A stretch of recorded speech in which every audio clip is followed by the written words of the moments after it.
Is it just nighttime retainer or is it all the time? It's all the time for 2 months. Why would you want different colors of retainers? It doesn't matter because it's inside. Oh, so you can have like a creepy like blood mouth or something? I got one that glows. Butterscotch. Hey everybody, welcome to episode 146 of Coffee with Butterscotch, the game dev comedy podcast of Butterscotch Shenanigans. I'm Seth and I'm the games programmer. I'm Adam and I'm a content creator. I'm Sam and I'm seasonally confused. And this is a show where we talk about life, business, and working in the games industry. Today is April 6th, 2018. Before we get started, I kind of feel like you had verbal bad kerning. That's about what that was. You kerned it funny. Kerned it up.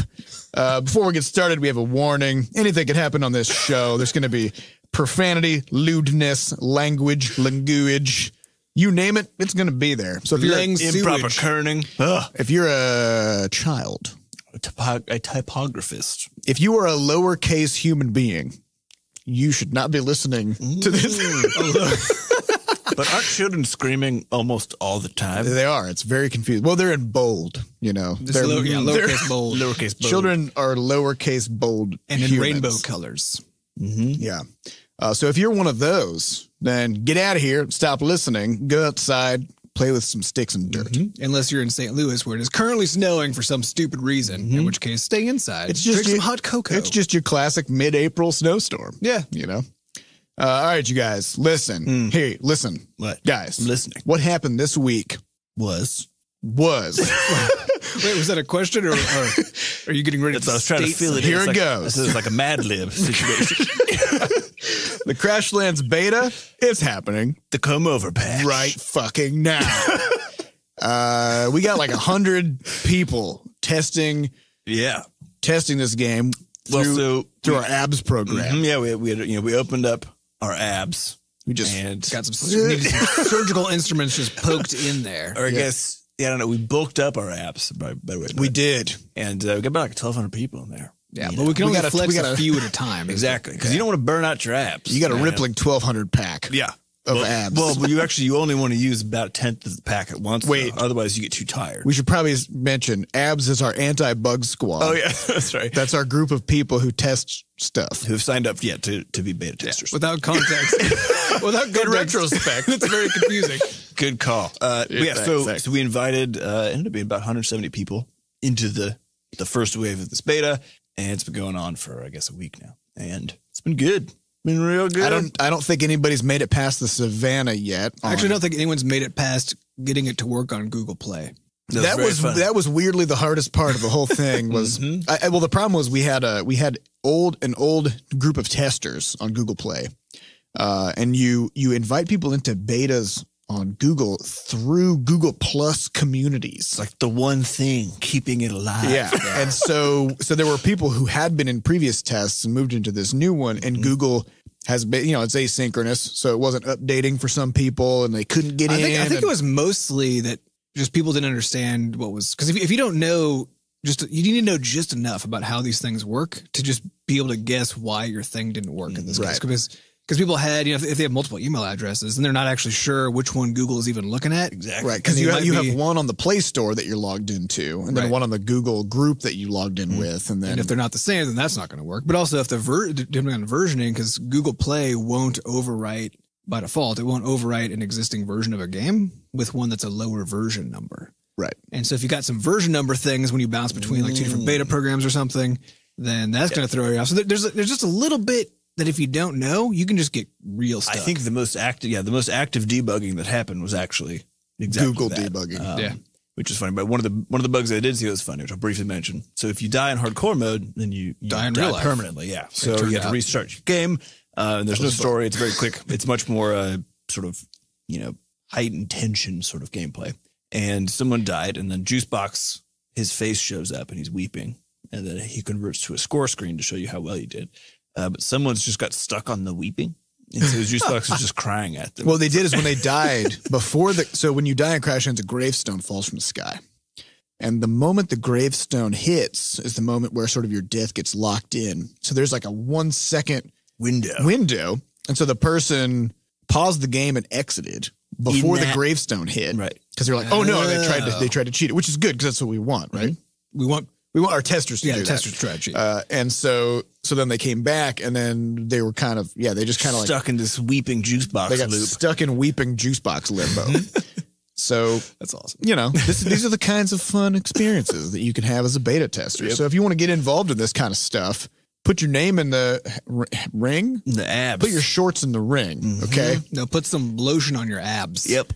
Put some lube up your abs. Yep. The URL is bit.ly/powerful Butterscotch abs with hyphens in between.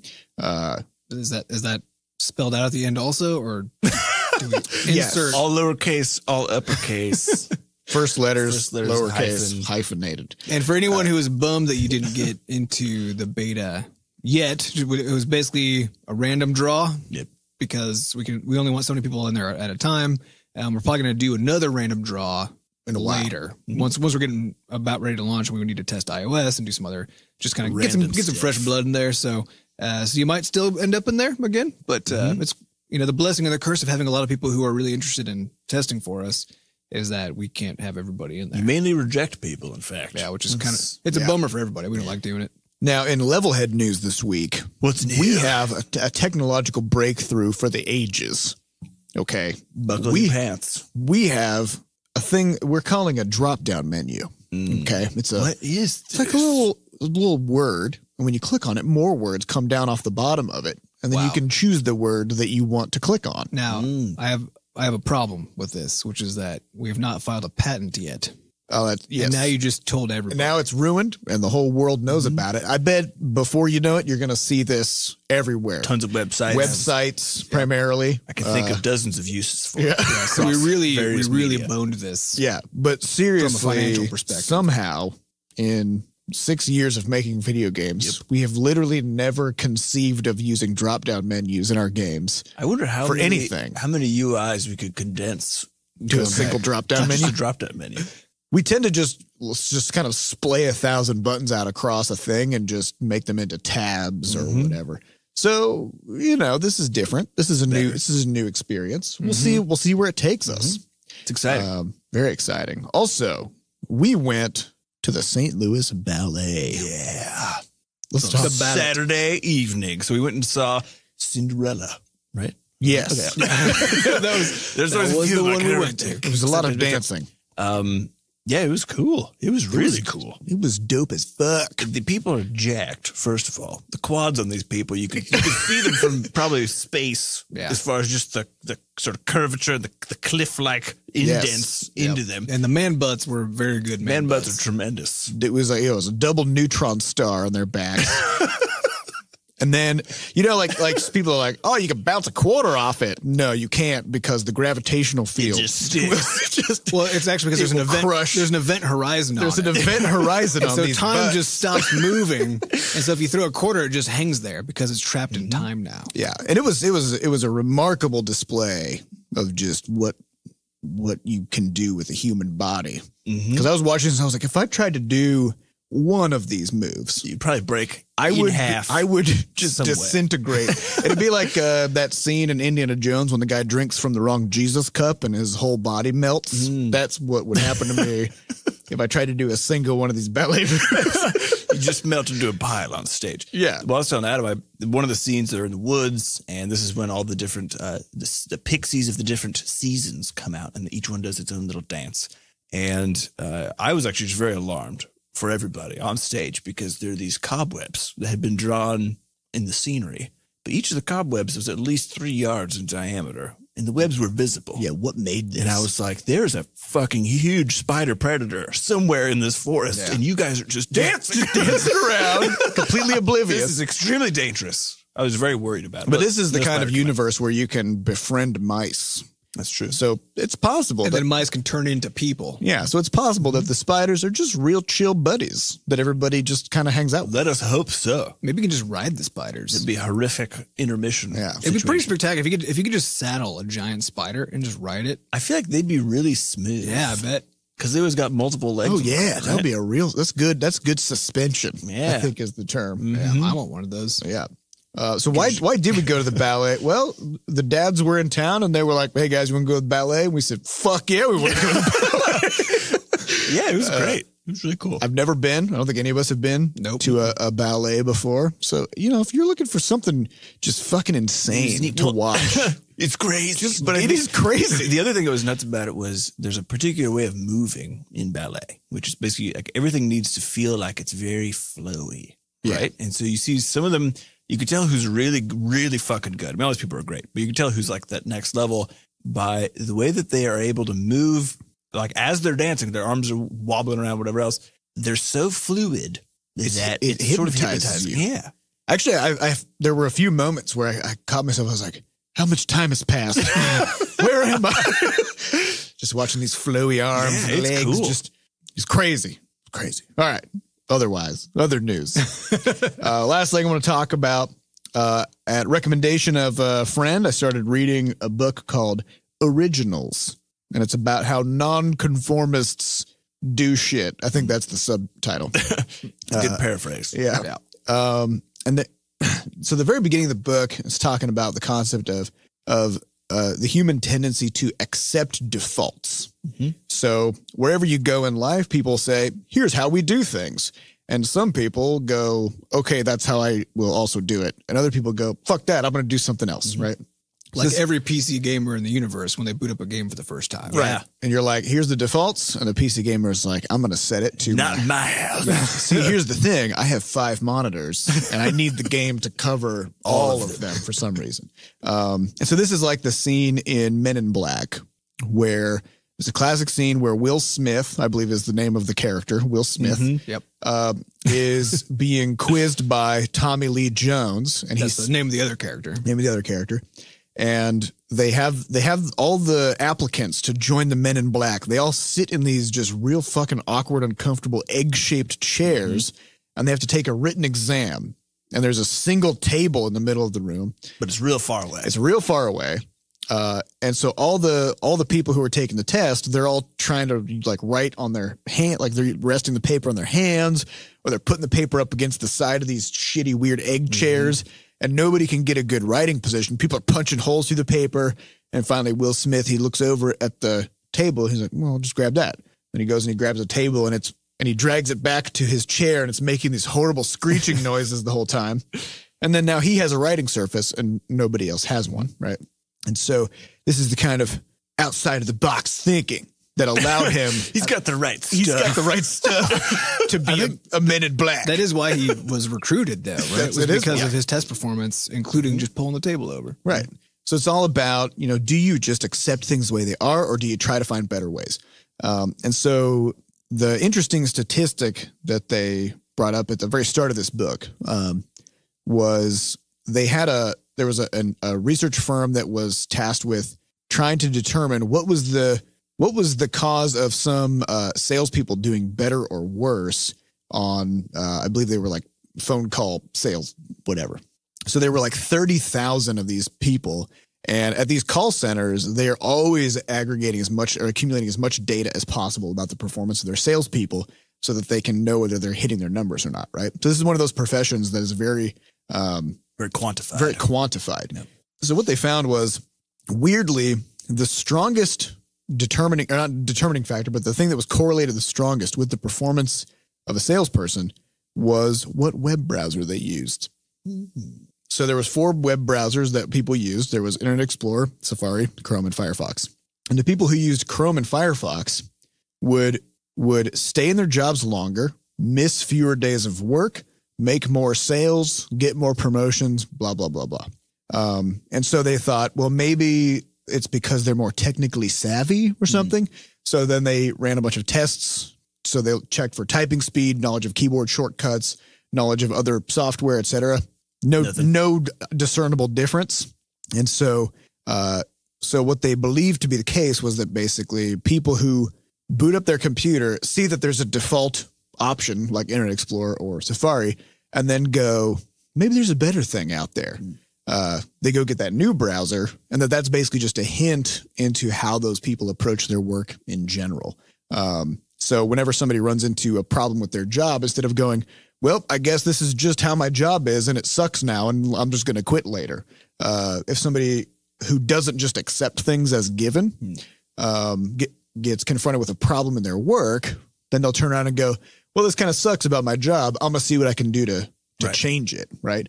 And so naturally, those people will miss fewer days of work because they'll make their job work better. So there's kind of that whole idea of not seeing your problems as problems, but as opportunities. Exactly. In some way, or something to design around. Yeah. Basically. Because if you passively just accept everything that comes your way without any belief that you can change it even or attempt to change it, then if you don't like your situation, then you will just try to leave that situation, right?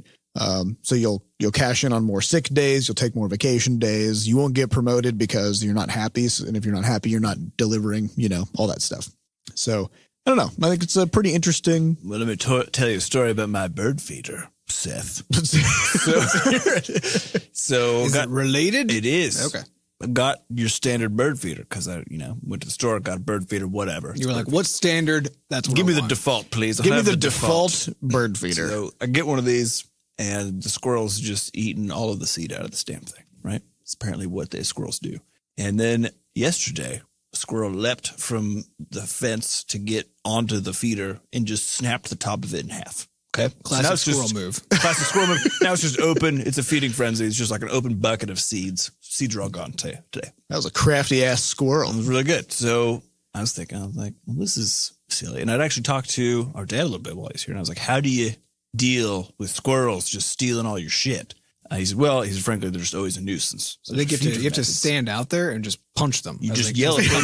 Try to provide an extremely violent challenge sort of them to a duel. Yeah. Smack them with a tiny glove. And he and I talked about it a little bit, but I was like, there must be more. There must be a way. There must be a way. There must be a Chrome. So here's what I found. To the Internet Explorer of bird feeder. And there is. So here's what I found. It's I think it's made by Brome. Got one coming in the mail. Okay. Yeah, there it is. This is made by it's like bird crumb. Brome. Yeah, Brome. So, it's made by Brome. Is this a Google company? Is it an alphabet company perhaps? Who knows? But they make this feeder, that when basically it hangs from a long sort of cable. And when a squirrel stands on it, the amount of weight that a squirrel has causes the cable to sort of, or the feeder to go down, which causes all of the seed gates to close. And so the squirrels just get super pissed off. And so all of the reviews for it are hilarious. People are like, not only does it work, but it's hysterical because they'll jump on it and then it will sort of like jostle a little bit. So they'll come off and then they'll gather up in a clump and like look at it and apparently just sort of scream about it. And someone reported that someone in their neighborhood already had one and suggested it, and they got one. And for the squirrels who usually would just come by and just now they're going to go to your neighbor's house. Well, no, he said the best part was they apparently know what this is in that neighborhood, and so these 4 squirrels just came up to his brand new feeder and didn't even get on. They just looked at it and they're all like yelling at each other for like 10 minutes. What the fuck were they doing? And then they just left. He's like, no one's even tried it. Wow. So I got one of those coming, man. I'm gonna have myself some entertainment. Awesome. Download on top of download Brome. Download Brome for your yard. My strategy for feeding birds so far has been to just anytime I'm out pulling weeds or something, is every time I find an earthworm, I just throw it at the birds that come by. And I've got a little robin who just fucking loves hanging out every time I'm doing any garden work because he just gets his free worms all the time. That's awesome. And it seems that squirrels don't like worms. Or at least none have come to hang out with me while I'm if a squirrel starts eating worms around you, you should leave. It seems like a real bad infection sort of situation. Yeah, I don't know. That's how they get you. That's how they get you.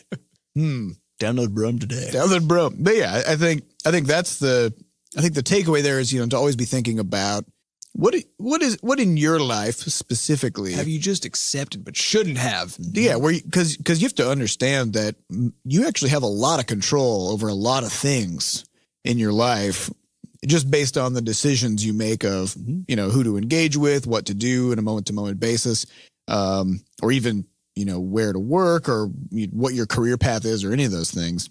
And people tend to just go with the flow. Or even small stuff. If you're like, man, every day I trip over my shoes when I'm like coming in the house. Stop wearing shoes. Stop tying them together. Just burn down your house. No. Find a better designated spot for your shoes to go. And there's a lot of stuff that, you don't even notice it. I think is the funny part. You'll just sort of it's just part of the background noise. Yeah, and then every so often, I think there's always a comedy of errors situation with most of these things, where it's like all that small stuff that doesn't bother you. You might have a bad day, and then you walk in your house and trip over your shoes, and you're like, "I have had it," and then you actually burn down the house. Then you right? kick the shoes across. So I think it's, you want to in times of good just step back and say, okay, what about today, or what about the last couple of weeks? Maybe gave me more friction than I would have liked, and is there a way I could manipulate So one of my things that I'm doing is I'm slowly replacing my lawn with a clover field. Mm-hmm. I bought a 5-pound bag of clovers for like $40, and it's 1.2 million clover seeds.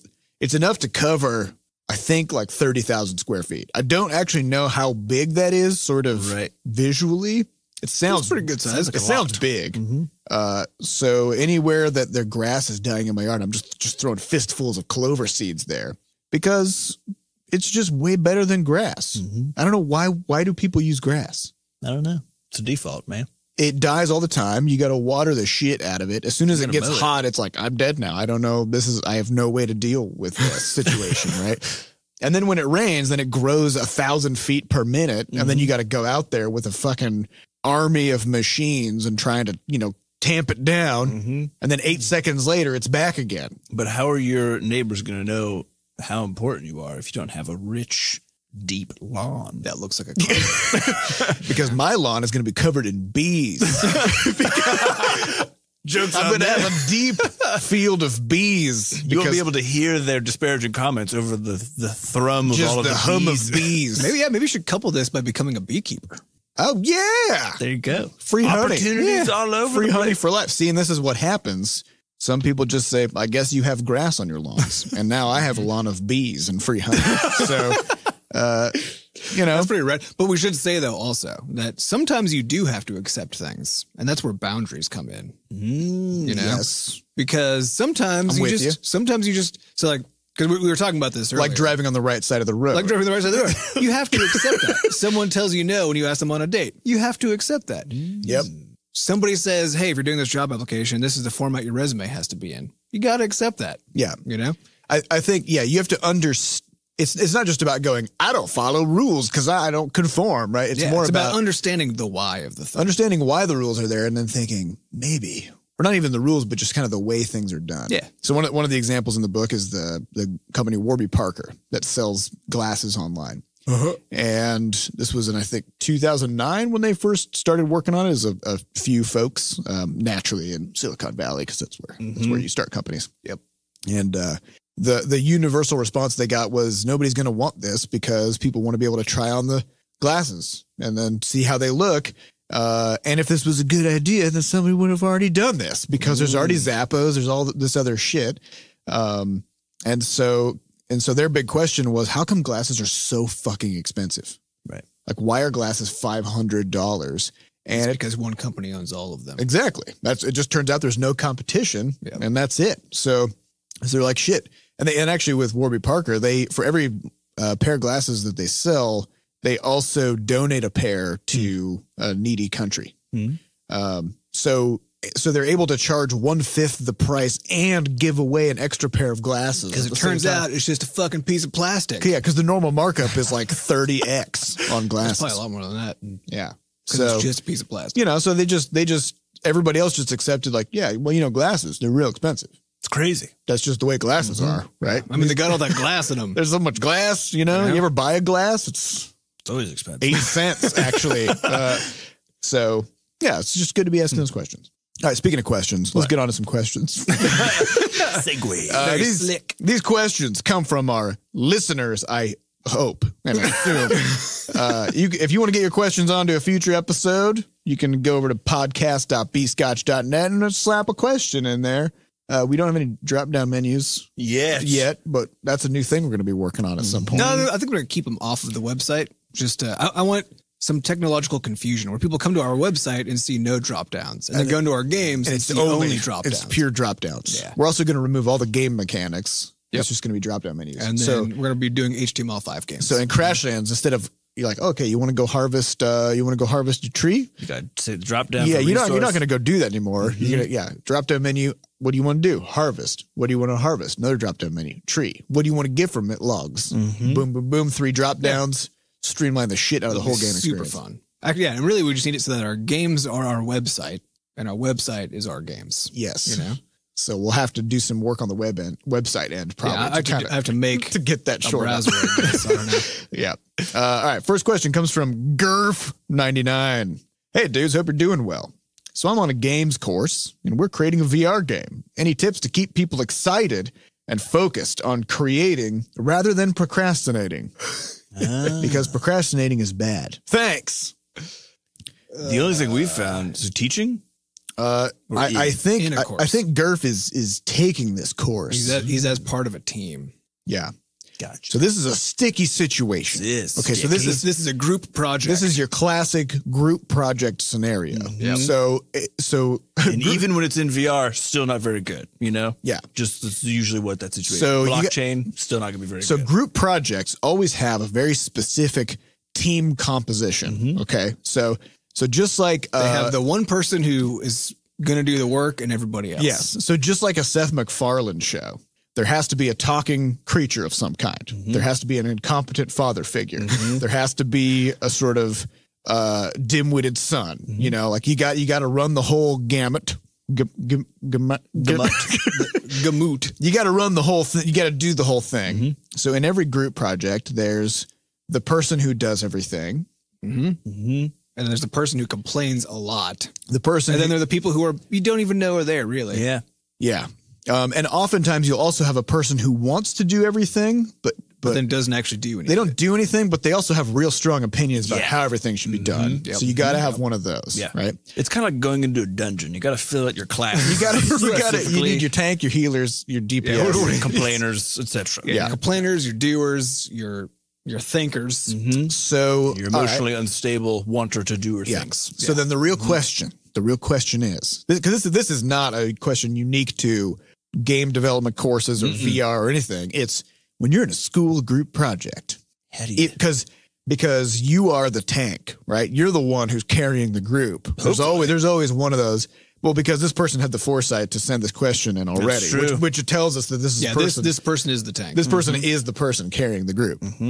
Gurf is the tank. Yep. So what is your approach? What's your strategy? Here's the thing. I never figured out how to do this effectively. Yeah. The thing I ever did. The thing that I figured out eventually was that I just did all the work and then didn't give anybody any credit.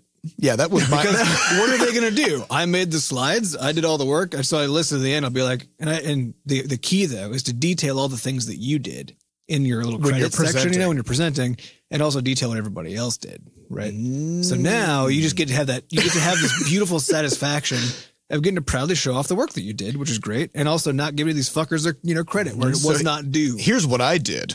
I did all the work, and then I gave shared credit. Yeah, that's the classic approach. Yeah, where I said, we did this.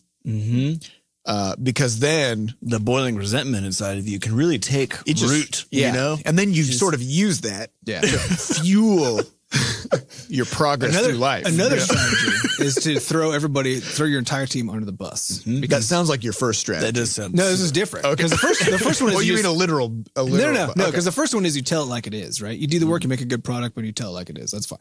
The next one is you take every other person's part of the project. You find a way to make the project work without those pieces, right? Okay. And then every time those pieces are supposed to be there, you just say out loud, this was this other person's responsibility. Well, Jeremy was supposed to do this. This isn't in here, but I managed to come up with a way to still make this work, right? And so now that way you can make people look bad. Yeah, which is sort of publicly shame them. Yes. Because people love that shit. This is the interesting thing about group projects, right? It's like what is the intended good outcome? They're horrible. Well, people say that a group project is supposed to get you ready for the real world when you have to work with people. And that is true, right? But why would you want to be there? It's kind of like all your teenage years. You're like, I just want to be an adult. I just want to be an adult, and then you become an adult, and you're like, I am viciously tired all day. And I have all these commitments, and your joints are making these noises. You start groaning when you sit down. When you sit down in a chair, you go, Yeah. And then you're like, why? And then when you stand up, you go, why did I wish for this? So I guess the thing is that but the other thing is that it doesn't prepare you for the real world because there are consequences for fucking up your group project in a business sense, right? There are like long-term performance things you can get for doing well, all this other stuff, which are not even remotely. See, I was playing the long game. Okay.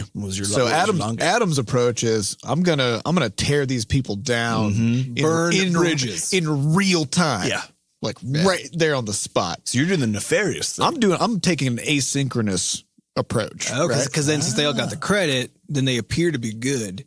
And they also don't learn anything because they never suffer any consequences from their actions. Because they still never tried. Because they never tried. So they go out in the world having never failed, even though they are failures. Because here's the thing. It's not my job. True. You know, it's not. I don't need the discord of sort of having people upset with me, of not wanting to be in my group in the future because I just repeatedly humiliated them publicly and shamed them. This seems like the best case scenario. Yeah, so I don't need that. You know, I want to have friends and I want people to like me. It's important to me. But you also want to undermine their future by not calling them out. Well, no, that's not something I'm doing. That's something they're doing. Sure. Right? I mean, I don't know. I mean, negligence, you know, you have an opportunity to be like, look, Steve, you're not doing your shit. And I'm worried about your future, Steve. I think when you go to the workforce, because this is supposed to be a parallel. But Steve's not worried about his future. I got enough things to worry about. Why should you be worried about Steve's I don't need to worry future? about everybody is responsible for their own contribution. You know, you get out what you put in. And if Steve doesn't want to put anything in. Sometimes in this scenario, you get out what everybody else put in if you're not careful. That's possible. And they didn't put anything in except maybe some garbage. Right. Except I always put everything in and then I get everything back out. Here's what I found. None of the group projects that I've ever done actually had enough work to warrant being a group project. I have never more than like two people. I've never done a group project that had more work than a single person could do. Yeah, frankly. So I don't know. I remember one time we were visiting a game development club. And we were talking, they were making a game as a group project. And we were just kind of chatting about what everybody was working on. And I will never forget that one person told us that their job was the pause menu. Oh, yes. And that's your quintessential group project, right? There's not enough, having that many people on a project means there's a lot of communication that has to happen and a lot of time that goes into just managing who's doing what and everything. And invariably, everybody just gets a tiny piece of the work that, you know, isn't that challenging or interesting to them. And of course, they're going to procrastinate and not want to do it or whatever. So there's no meaning to it. Well, there's not enough interesting stuff to go around. Yeah, there's no consequences and it's not interesting when you're doing a group project. So maybe, you know, say, hey, we're going to put this credit screen at the end. And whatever you do, that's where you go, not the credit screen. So that might be a way to motivate people to stay in it. Otherwise, I don't know, just do it. Just enjoy it yourself. All right, so if you do the whole thing by yourself, you'll get a lot out of that project. Okay, I've got a zany proposition. Hit it. All right, here we go. I'm going to put on my clown nose because this is going to get zany. What if you talked to your teammates? Okay. Okay. You're with me so far? Yeah. With you. I don't know if I like this. And then you said, hear it out. And then you said, hey, I noticed that you haven't been spending a lot of time in the project. Is that because you're not happy with what your role is? And if so, what would you like to work on that you would be more excited about? And here's their answer. This is just my zany. You get more points for also managing the work of other people while you're also doing your own work? No, you never get more points. Cool. Okay. Under any scenario. It's always going to be the case that your most time efficient means of working is going to be to just do it right. and not worry about what everybody else is doing. Right. Because who has the time? You're busy. You know, you're taking 39 classes and you're making a VR game. So, you know, who has the time? So, okay. So I guess what's the final verdict then? How do you resolve a group project? You don't. You just pursue it as a solo project. Yeah. I don't know. But if you do end up in a group with somebody who is equally as committed and they're just like, fuck yeah, let's do this. We're a team. Awesome. Yeah. That it's very rare. But when that happens, you lock that down. You lock eyes with that person. And you say, we're starting a company together. You merge souls. As soon as we get out of this. Yeah. Because that's your moment. You found it. All right. Next question comes from Farseer. Butterscotch Ass Brothers. That's us because Adam, Seth, Sam. Yep. Rump-us. Everything comes back to your backsides. So who has the best butt? Any hilarious butt-related stories? Regarding the above question, I have arse in my name. I'm qualified. This is from Farseer. That's good. That's real good. Well, I think the Good butt the stories. story I have that is ass related that I'm willing to share. Ass-related stories are always, I can't remember if we talked about this. they're always touchy. So they're always touchy. I was good at right. So during my treatment stuff for all that cancer back in the day, I'm very proud of my backside. So that is, I don't know if it's just like a subconscious thing, just gets stuck in here or what. As you're walking down the street, you're like, I bet somebody's gazing. I don't even think anybody's looking at it. Someone is gazing. I'm just like, I could flex it. It's good. It's good rump, whatever. So It's got fantastic protuberances. it's got curves. So I go to this one of these cancer treatment things, and they need to do some genetic testing. This is the second time. And what's required for this is not only a bone marrow biopsy, which hurts like a mother, but they take a bite out of your ass. Who bites it? Just someone with a clean mouth. Doesn't matter who. They just Brush their teeth real good. It was a little horrible gun thing. And basically what it does is they put it up against your ass. The butt gun. The butt gun. And they click it and you can hear it click. And then there's this brief moment and then you feel the vacancy that they have created. They just in stole a piece of your ass. in one of your perfectly round cheeks. It now has a crater that is too big. They just cratered your ass. So the best part about this, I was very annoyed by this because I was like, what That the sounds fuck? annoying. And then It's kind of like, how when you don't tie your shoe, it's kind of like that. most of the other treatments, it's just like you get stabbed here and there, whatever else, but you're not going to have much of a mark left. But this one, I was like, you guys, you have ruined my pristine backside. So the worst part, fast forward to like maybe 3 months ago, my wife looks over and she's like, Obviously, your ass is completely bare well, I mean, that's insinuating. because you're at your own house. I mean, my house is just naked, whatever. So she looks over and she's like, what's that? What is on that? your backside? And I look over and guess what? It's the scar. Yep. From them taking a There bite it is. out of my pristine back. You just got to own this and tattoo an actual mouth around it. Just like a Little Bite just a mouth marks. biting. I think this one of the things that kind of bums me out about It kind of bummed. about medicine is how fucking seriously they take everything. Yes. Right? Because if I was the company making that instrument, I would have called it the butt biter. Yeah. But I guarantee it was not called the butt biter. Put googly eyes on it, and it would probably look like one of the aliens with the little mouth. Yeah, exactly. comes Get a out. licensing deal. Yeah. It'll be awesome. Work with who makes aliens? Ridley Scott. I guess. Yeah. I don't know who owns Ridley. I don't know. Do you guys got any butt stories? I don't.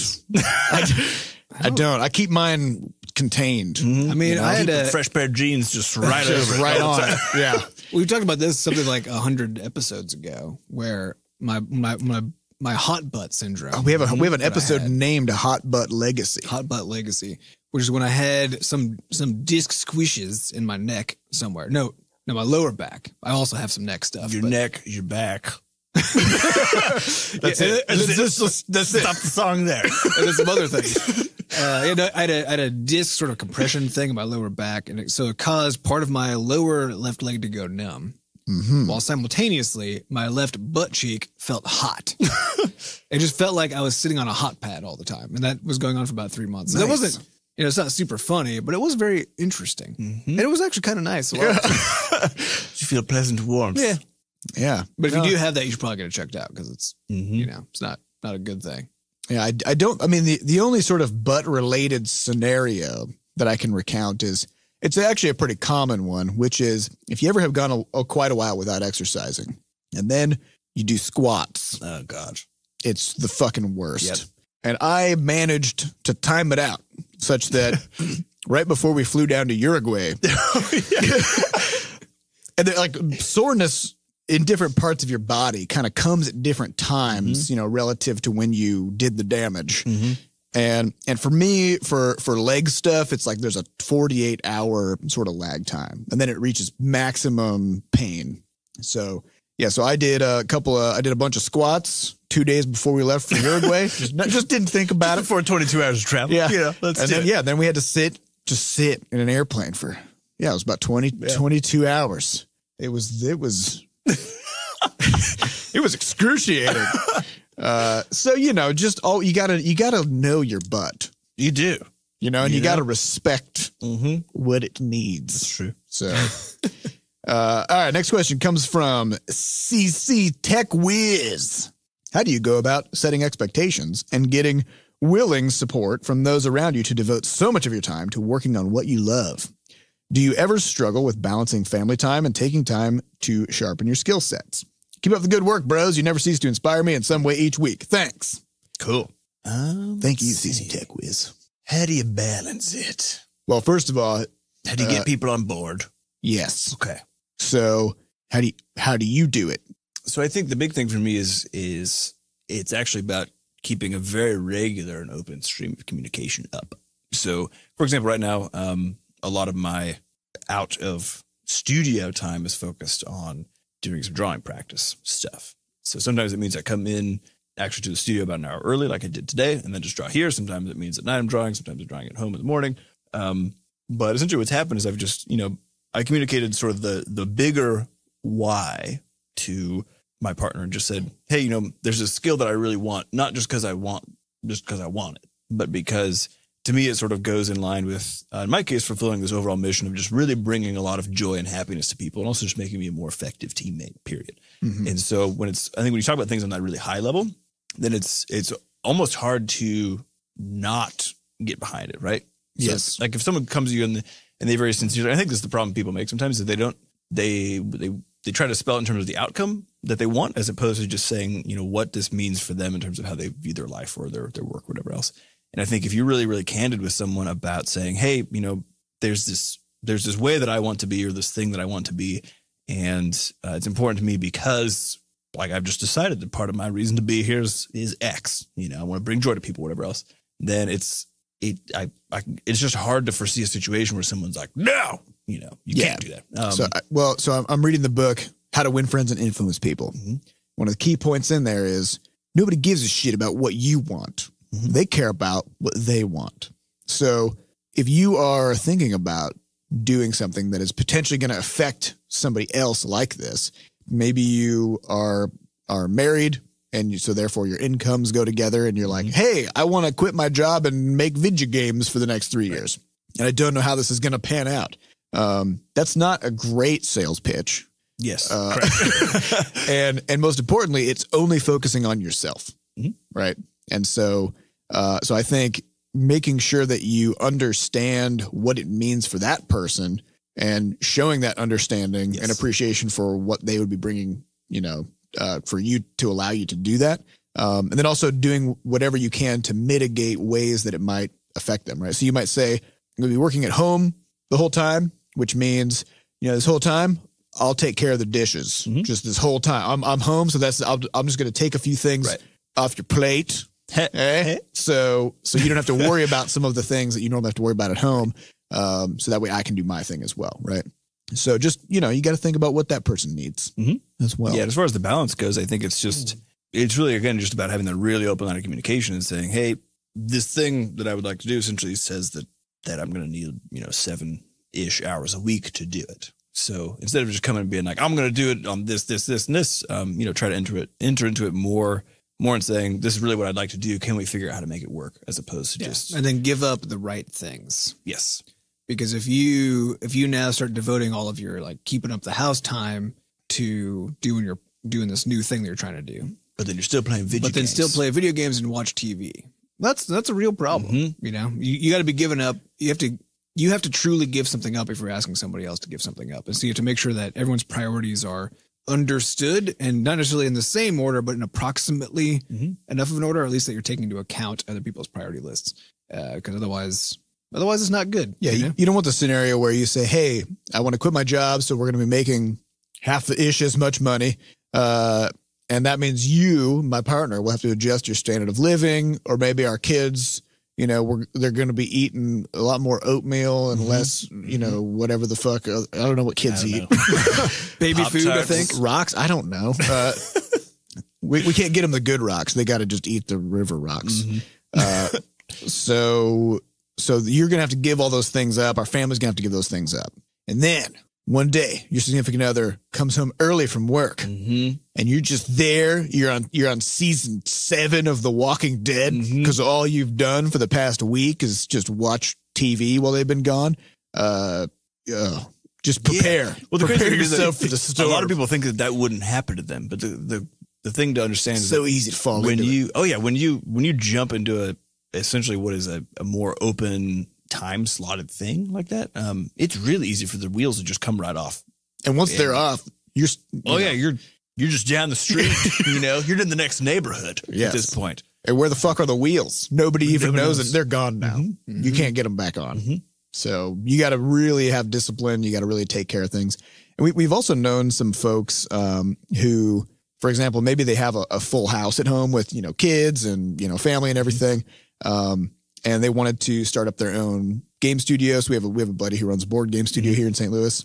And, in those kinds of scenarios, you may need to talk about actually getting a cheap office space somewhere so that you can leave the house and be away from the chaos, because children are great and they love you and they want to be around you all the time, which is fantastic, except for when you're trying to, do stuff that doesn't involve them, which is generally what your work will be. So, yeah. So, I mean, like Sam said, you just got to think about what everybody needs and talk with them and work with them to try to come up with a way to make it happen. Yeah, just don't hide anything. Just be super open about it. And if you Understand totally fuck up one day, just be like, fuck that one up. I totally fucked up today. Yeah, and always try to understand what you're asking somebody else to do, and make sure you then make it clear.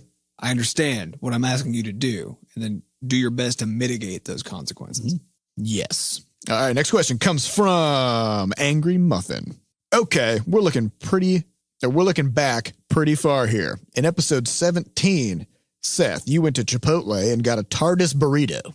Have you seen this any other times?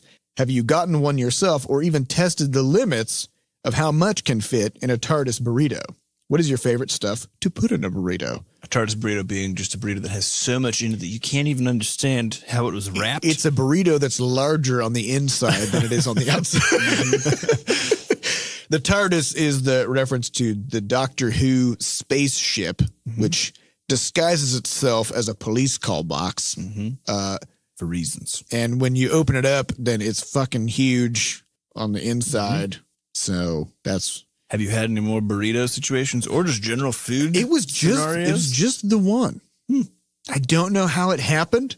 I asked for just a sort of inconceivably ridiculous quantity of food to be put in this burrito.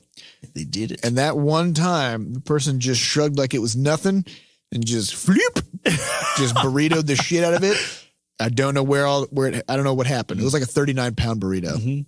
So in the meantime, I've tried to replicate this scenario in various situations. Every single time the burrito explodes, it splits apart. Juices are flying out. This must have been just like a once in a lifetime burrito. I think situation. I think there was some kind of a traveling wizard who goes town to town, some magic on it, or maybe they go town to town and work at Chipotle's. Maybe the person who made this burrito had a spectacular butt that warped space-time in that area. So the food became more dense. Yeah. As it was being put in there. But then when they gave it to you, then it had to, on the inside. Yeah, it lost those strange gravitational effects. So you're telling me that person was a ballet dancer? Probably. Yeah. That makes sense. Sounds about right. Part-time ballet dancer, part-time burrito creator. Yeah. Now, I will say, if you're looking for a good burrito, there's a place called Pancheros. Okay.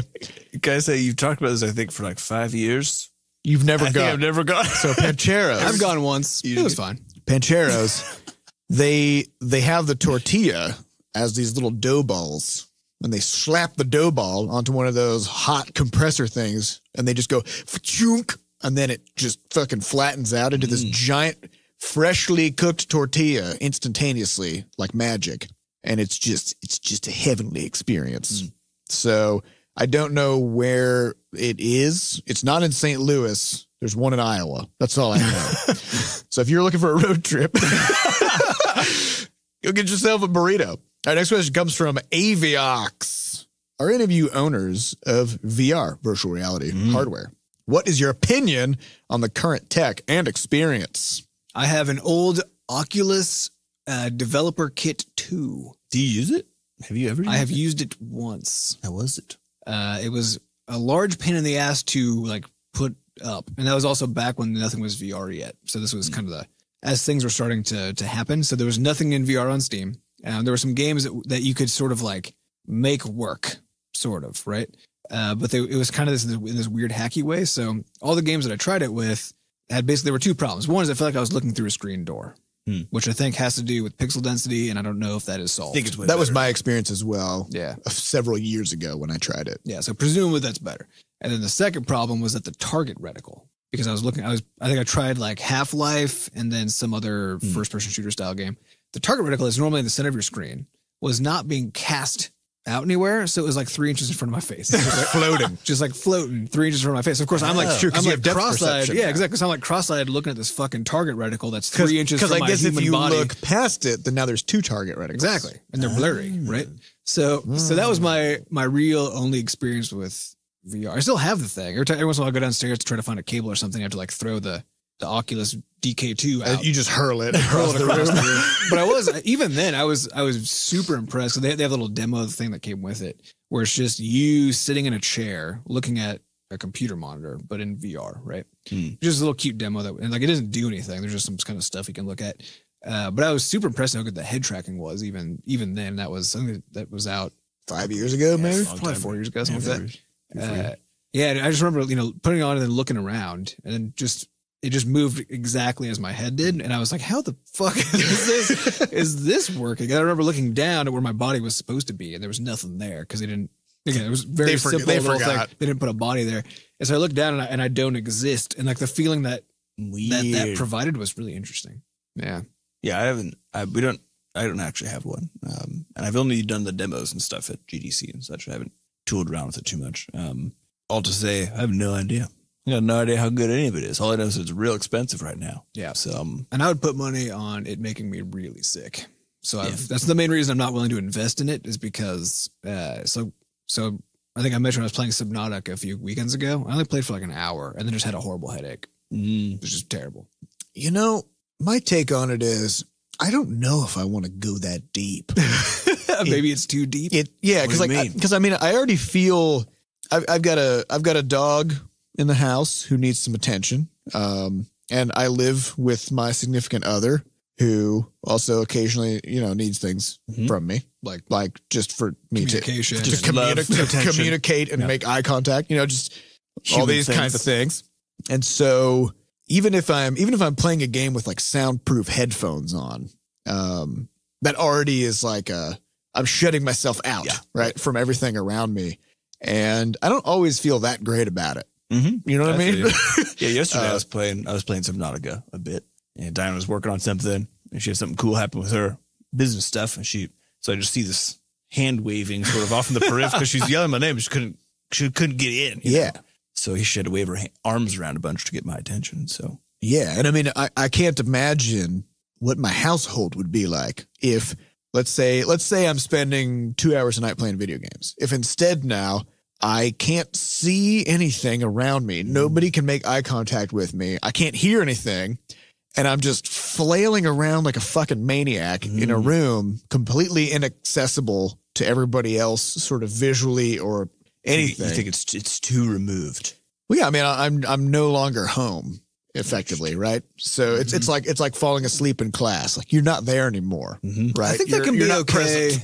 I think that can be okay with correct boundaries put on it. Yes, because I feel so with my soundproof headphones. For me, I use them when I'm at home if I'm working on stuff because that means I need to be in the zone. Don't bug me with stuff, right? And so it means the same thing that it does at work.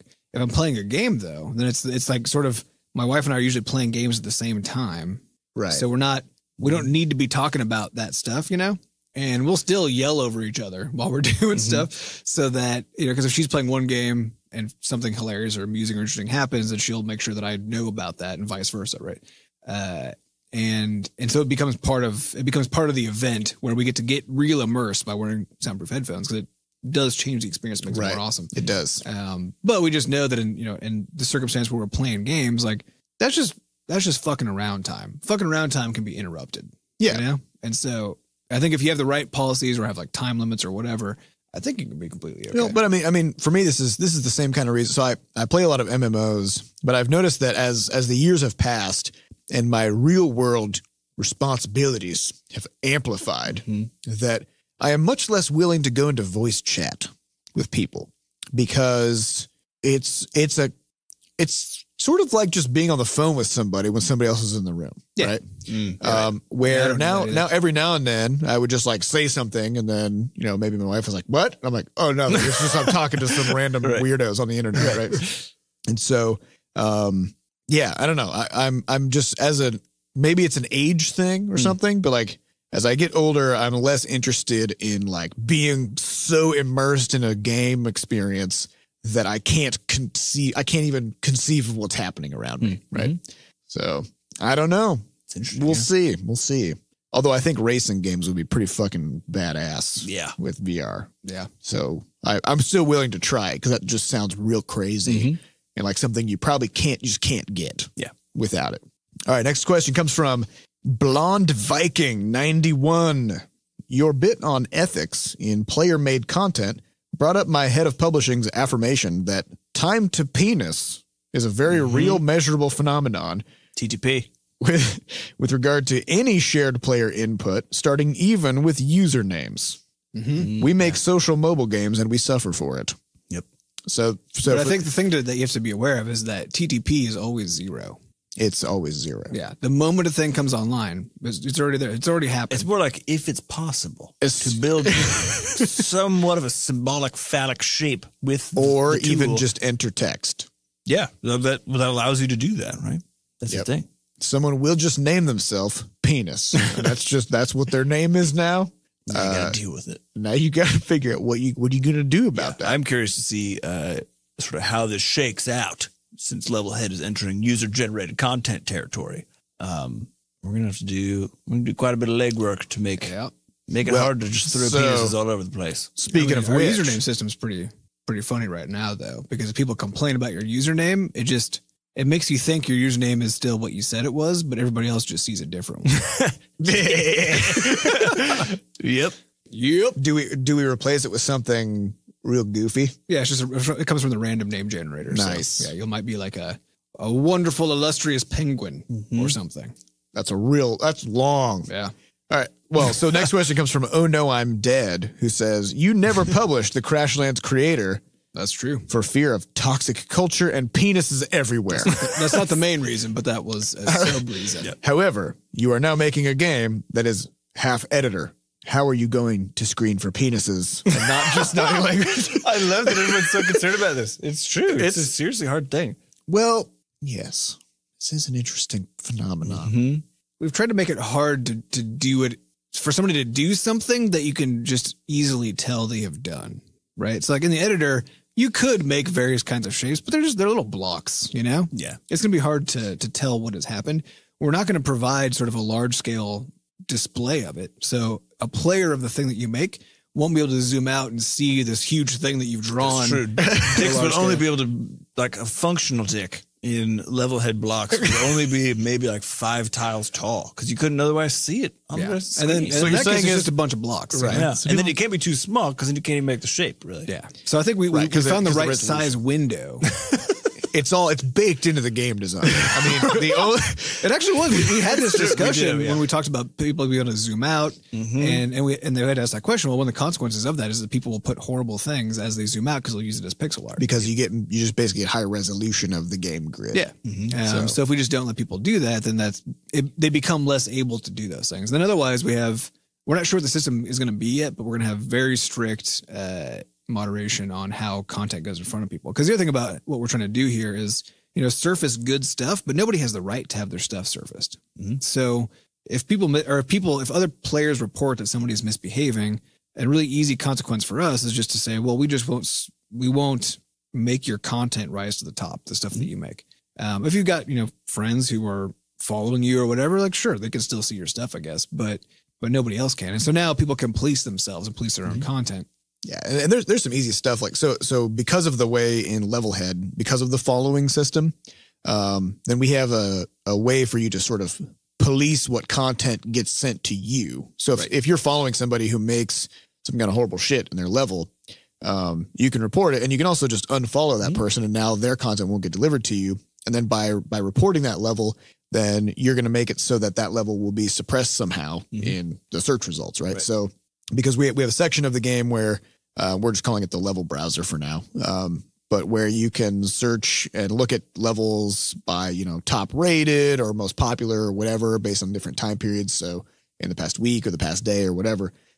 But obviously we're going to set it up so that if a level gets reported a bunch of times, then it's not going to be in those lists, right? You'd have to find it by finding the person who made it, in which case now you have control over whether you see that or not. Yeah. And this is a difficult problem because of the sheer volume of stuff that gets made. We don't want our new job after we publish Levelhead to be finding dicks and deleting them, right? Like no thanks. That's not why we do this. So we need to come up with some really good moderation mechanisms that basically make it so that content tends to just kind of fall out of existence if players find it objectionable, but without very much or any. And then users who generate it repeatedly get slapped around enough that they stop. Yeah, eventually they won't be allowed to publish or something.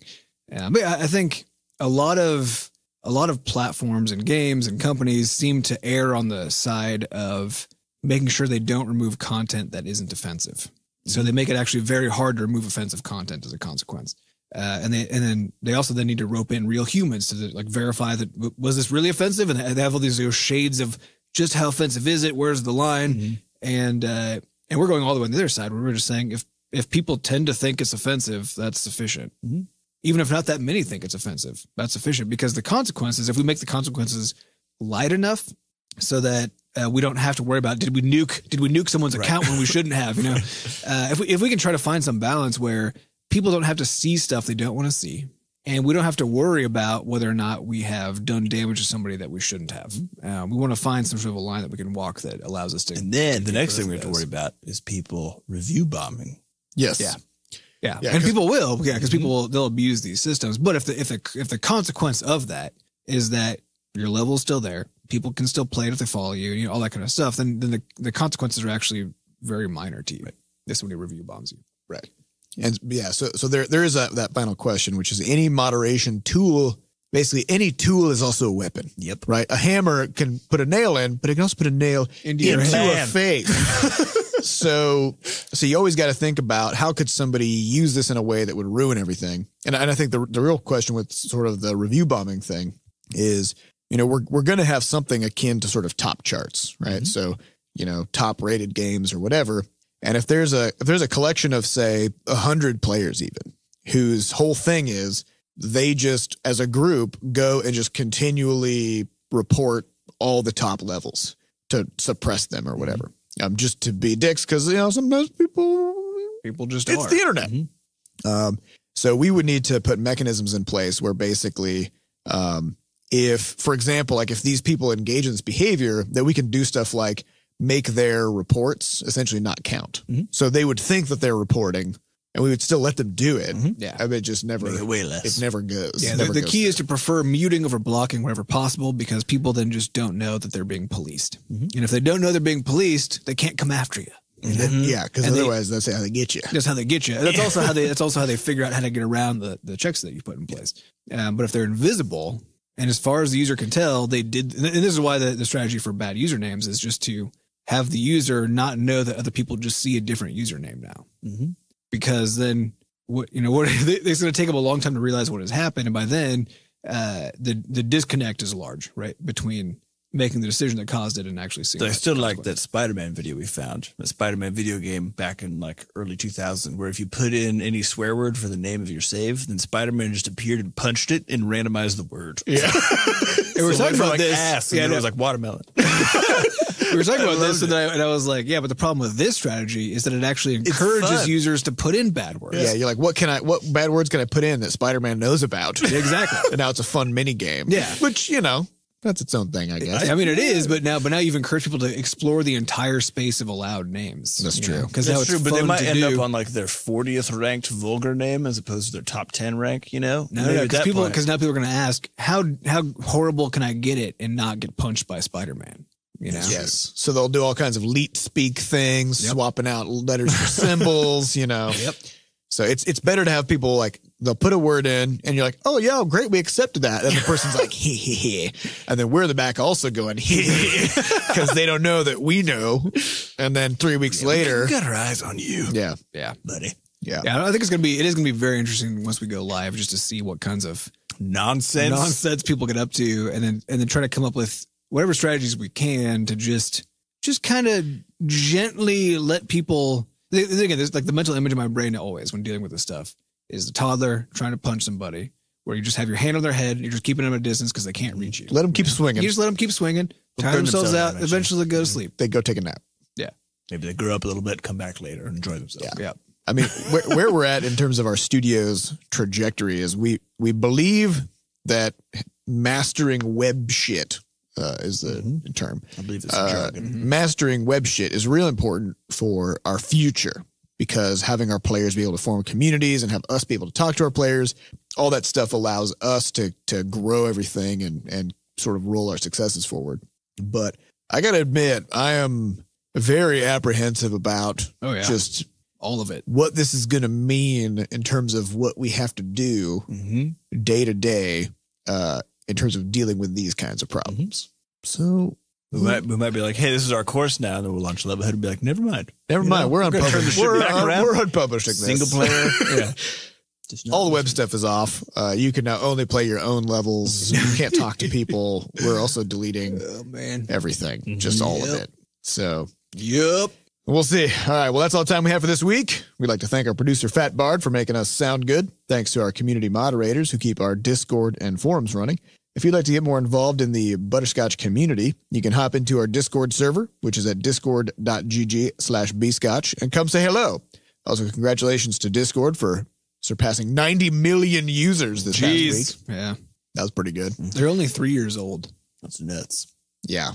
They've somehow surpassed us. They've figured it out. Also, if you'd like to adorn your body with Butterscotch merch, you can check out our shop, which is over at shop.bscotch.net. We've got mugs, stickers, shirts. That's it. Posters also. Also posters. So if you like any of those things, then get on over there and get those. Also, if you'd like to send us something, we have a mailbox, which you can find over at mailbox.bscotch.net. Nothing alive, nothing that will spoil. Thank you all for listening, and we'll see you next week. Goodbye. Bye.